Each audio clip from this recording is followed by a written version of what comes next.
Saavedra y en esta ocasión hablaremos sobre las representaciones sociales desde la teoría del psicólogo-sociólogo Serge Moscovici. Para poder entender un poco esta teoría, debemos hacernos la siguiente pregunta: ¿qué es lo interesante de esta teoría? Pues esta teoría se encuentra en la intersección de diferentes disciplinas y ha tomado otros puntos de vista y herramientas, tales desde el punto de vista de la antropología, por ejemplo, de la sociología y evidentemente de la psicología social, entre otros.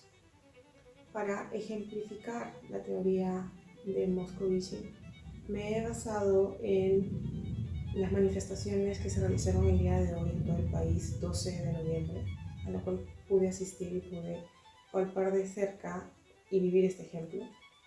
Entonces, el objeto en este caso serían las protestas en sí, de todo un pueblo, o la mayoría de ellos, en protesta al nuevo gobierno impuesto. El sujeto serían los ciudadanos en sí, ¿no? Con todo el malestar que sienten o la impotencia de la vacancia de un expresidente en una crisis económica y sanitaria nunca antes vista, y en un gobierno impuesto con intereses propios. En este caso, es la indignación y el malestar de la ciudadanía. El contenido vendría a ser la convocatoria de en sí la marcha, tanto como medios escritos, redes sociales, mensajes de texto, medios televisivos, y en el mensaje y en el contenido, que vendría a ser la convocatoria en sí por estas redes ya antes mencionadas o medios de comunicación, también indicaban llevar ciertos implementos como mascarillas, alcohol, DNI, y ciertas indicaciones como por ejemplo guardar el distanciamiento social para evitar contagios del COVID-19. También se indicaba llevar algún instrumento o pancarta para realizar ruido. De todo lo expuesto, las conclusiones que tengo de lo vivido el día de hoy, si bien es verdad que las representaciones sociales se forman a partir del sentido común, y en estos podría ser un arma de doble filo, ya que son vivencias de las personas o antecedentes que traen consigo, pues este grupo de individuos, basándonos en la teoría, pues no podrían interpretar esta marcha pacífica como quizás yo la puedo interpretar, ¿no? Y por eso se han visto en otras ciudades del país pues actos vandálicos, ¿no? Y yo creo que esto sería un poco la conclusión de esta teoría de Moscovici.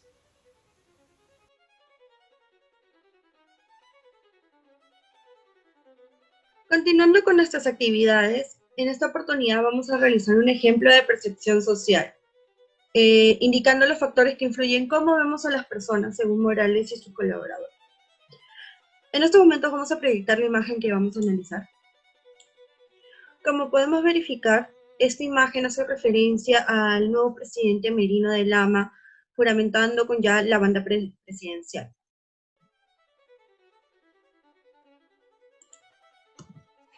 El primer factor que vamos a identificar son las características físicas y sociales ante la imagen visualizada. La primera característica física son la vestimenta formal, es decir, la vestimenta que ellos están utilizando es elegante, con traje y corbata. La mascarilla como medio de seguridad y protección ante los acontecimientos de la pandemia. La banda presidencial, el cual es un distintivo que representa al presidente de los países pertenecientes al sistema civil law, que a diferencia de, por ejemplo, los Estados Unidos, que no utilizan este distintivo por pertenecer al sistema anglosajón. El segundo factor es el modo en que se produce el primer contacto. El primer contacto se puede realizar ante la asistencia de las personas que se encuentran en el mismo congreso. Otro medio de contacto son los medios de comunicación, por ejemplo la radio, que transmiten y comunican qué es lo que está sucediendo, o también la televisión y las redes sociales que pueden transmitir en vivo las imágenes ante esta situación. En esta imagen podemos distinguir dos tipos de percepciones. Una positiva. La positiva es por parte de los congresistas que votaron a favor de la vacancia presidencial, por lo cual el proceso de revocar la inmunidad parlamentaria quedaría desestimado y archivado. Otra negativa, que es por parte del pueblo peruano, que no acepta lo establecido, lo cual genera una alza de voz. En otras palabras, protestas, manifestaciones, hasta los llamados cacerolazos. El tercer factor está asociado al perceptor. Esta situación es de gran interés tanto para la población peruana como internacional. En una primera instancia se remonta a que el nombre del presidente queda plasmado a lo largo de la historia del país. Asimismo, son políticos, económicos y sociales ante las decisiones que asume el nuevo mandatario. El cuarto factor son las variables asociadas a las personas percibidas, la cual asume un rol de poder. También expresa sus habilidades comunicativas al momento de dar sus declaraciones o al estar saludando. Los factores relativos al propio contenido de la percepción, que es nuestro último factor, significa que ante el Parlamento es positivo, por el nuevo mandato que se generará en el tiempo que el presidente asuma el gobierno. Sin embargo, es negativo ante la población, por lo cual se generan estas manifestaciones ante el temor de contar con una mayor tasa de desempleo, alza de precios y hasta de repente un posible golpe de Estado.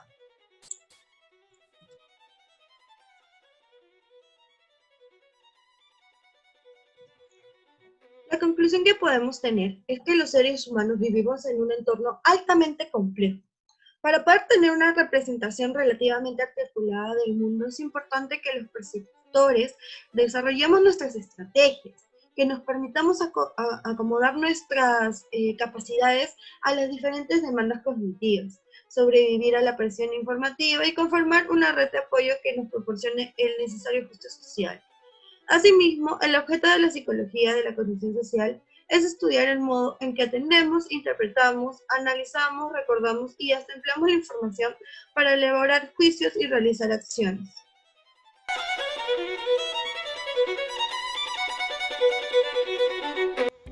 Todos tomamos una actitud respecto a diferentes situaciones u objetos de nuestra realidad social. ¿Pero qué es la actitud? La actitud, según Alcántara, son profundas formas de enfrentarse a sí mismo y a la realidad.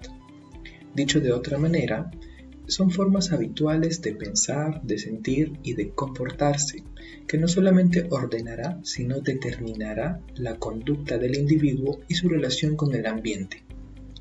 El matrimonio igualitario, el racismo, el feminicidio, el aborto, todos son ejemplos de objeto actitudinal, pues cada una de las personas tiene su forma de pensar, de sentir y de comportarse a cada uno de estos objetos.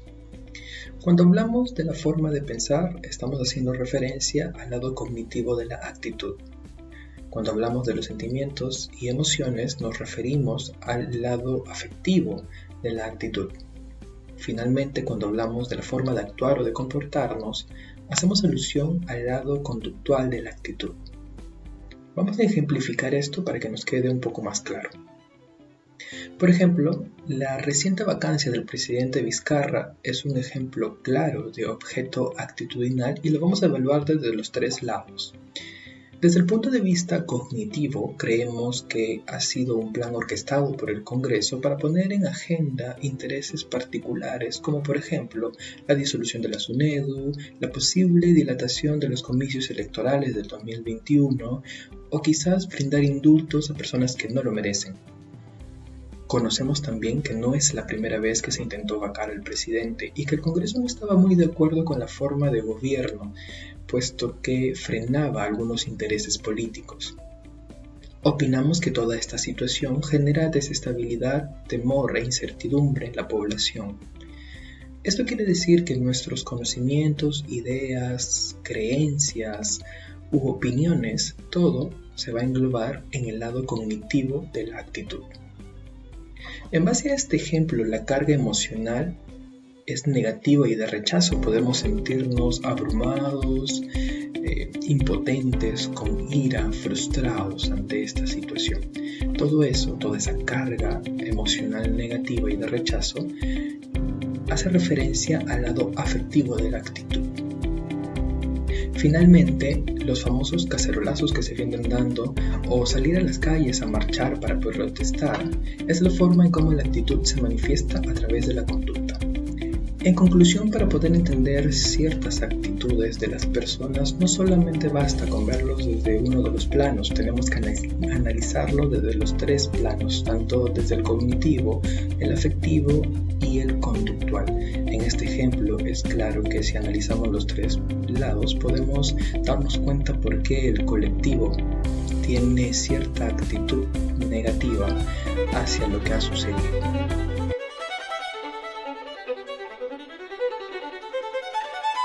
La disonancia cognitiva es un desequilibrio, falta de armonía o de sintonía entre lo que pensamos y lo que hacemos. Por ejemplo, una persona que sabe que fumar es malo y que puede generar un daño irreparable en los pulmones, pero que aún así lo hace, demuestra que está en una disonancia entre lo que piensa y lo que hace.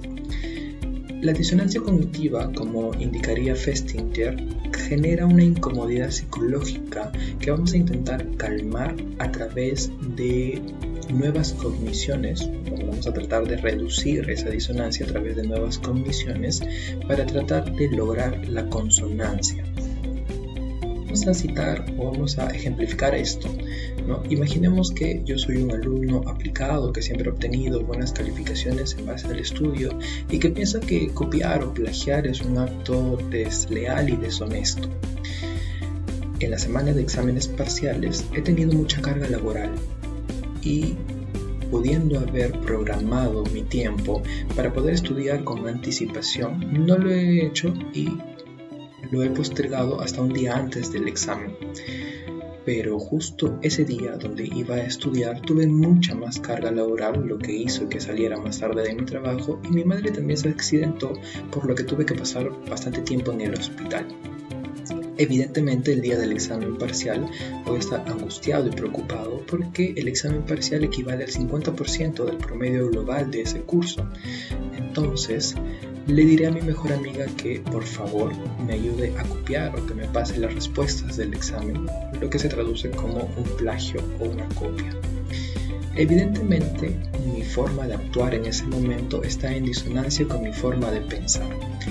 Para reducir esa disonancia, ese conflicto interno psicológico que se va a generar en mi cabeza, voy a crear nuevas cogniciones para tratar de llegar a la consonancia entre mi reciente forma de actuar y mis pensamientos, ¿no? Y por ello diré que, por ejemplo, todo el mundo copia en ese curso, que tuve mucha carga laboral y que mi trabajo tuvo la culpa de que finalmente tuviera que plagiar o copiar, que luego estudiaría a conciencia lo que no pude estudiar y que finalmente era algo que tenía que hacer para no reprobar el curso. Nos damos cuenta en este ejemplo que se han creado nuevas cogniciones para tratar de alinear mi forma de pensar con mi nueva forma de pensar con mi accionar y de esa manera generar la consonancia. En conclusión, nos podemos dar cuenta en este ejemplo que las disonancias cognitivas se pueden presentar en ejemplos tan cotidianos como este, ¿no? Lo importante es que sepamos conocer cuáles son los pensamientos que generan o las cogniciones que generan la disonancia para tratar de restarle importancia y aumentar las cogniciones positivas que alineen nuestra forma de pensar y nuestra forma de actuar, para que precisamente no se presente esto que mencionaba Festinger, la incomodidad psicológica, porque es algo que no nos va a permitir mantenernos tranquilos, ¿no? La importancia o la conclusión de este ejemplo es que tratemos de mantener siempre la estabilidad entre lo que pensamos y entre lo que hacemos para que vivamos en consonancia.